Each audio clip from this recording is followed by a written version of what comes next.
So in my last video, I talked about my first ever full-time software engineering job. And in this video, I'm going to talk about my second one, which is the one that I just started a little under 2 months ago. And so far so good. I'll talk about how I kind of picked it and what I was looking for, and what my expectations are/were, and what I hope to get out of this new position.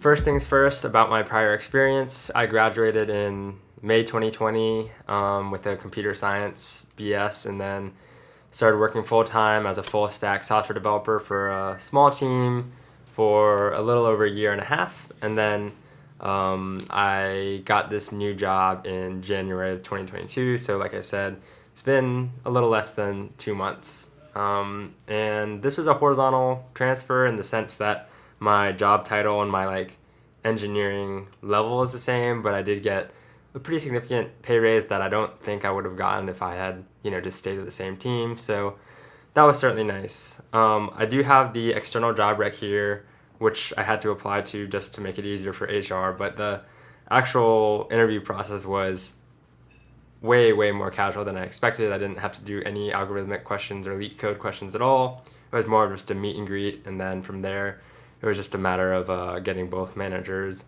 on board with figuring out a date for me to make the transition. Looking at the external job rec now, I'm not going to spend too much time talking about everything since, this is a full page of stuff, but just kind of the key points I think are: the software engineer will join a highly collaborative team of developers to create applications and reusable microservices, blah, blah, blah. The developers are responsible to identify the right technology to establish high-performing and highly scalable solutions. Background in DevOps implementation and practices preferred, and then it has a pretty generic list of responsibilities. I think this kind of list of responsibilities is applicable to pretty much a software engineer at any company. The required technical and professional expertise section is something that I would say is something that they kind of let me through just because I was an internal transfer, but I certainly wouldn't say I had strong familiarity with many of the things listed. I didn't have experience with React or Angular really, none with Angular, and very limited experience with React since, like I mentioned in my last video, my last team was a Vue.js team. I certainly had no experience developing within Microservices Architecture and Kubernetes. But yeah, I guess the overall job posting was pretty generic, as you can see, but what kind of drew me into talking to the manager for this team was a microservices architecture, Kubernetes based, and GoLang in itself were three areas that I didn't have experience with, but I wanted to get experience with. And certainly this team is working on a project that is enterprise-wide, much larger scale. So my real goals for joining this team were, I want to learn a lot just in general, but specifically I want to see firsthand, how code is managed and deployed for a large scale application. Whereas in the past, I was one of 2 full-time software engineers plus an intern.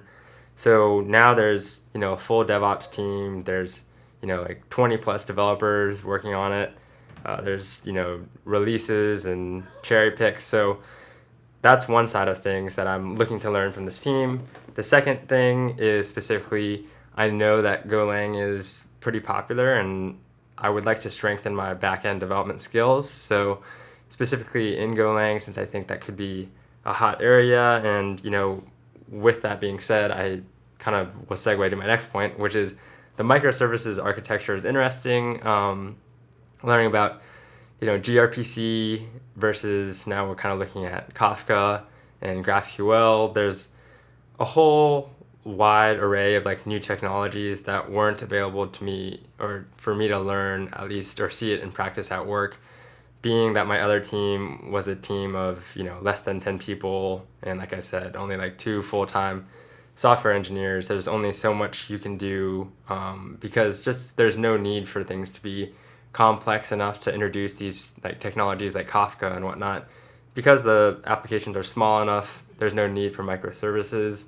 And that's really what my goals are. Of course, I did kind of like pick the technologies at a certain point because I want them to be marketable in the future. So as a full stack developer, I should say, since I've been on this team for a little while, I have been working on, a React front end and then microservices in GoLang. And I just think, React's not going away anytime soon. I think it's, at this point, still more valuable to have on your resume than Vue.js, even though, frankly, thus far, I've liked Vue.js better. But I think React is valuable to have on your resume, and something that I kind of didn't expect to be learning, but I'm finding myself learning a lot about is automated testing. So testing in Go is something that I haven't myself had to implement much of yet, but certainly on the front end with React and then testing with Jest, it's been totally new to me because on my previous team, there was no such thing as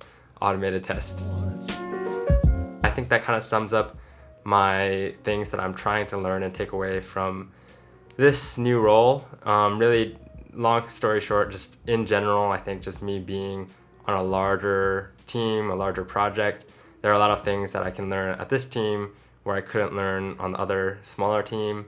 Of course, I really enjoyed being on a small team. I had a lot more responsibility personally, and everybody knew me. I was very collaborative, whereas now it's a much bigger team. I only work on, a small piece of the puzzle, but, I do get to learn a whole array of technologies and see, how code gets moved and released at a large scale. So that's kind of what I was looking for in this new team. And, as I kind of move forward in this team more, I can kind of talk about how that's actually going, what I'm actually working on, not specifically, but just technology-wise and what I'm learning and other takeaways like that.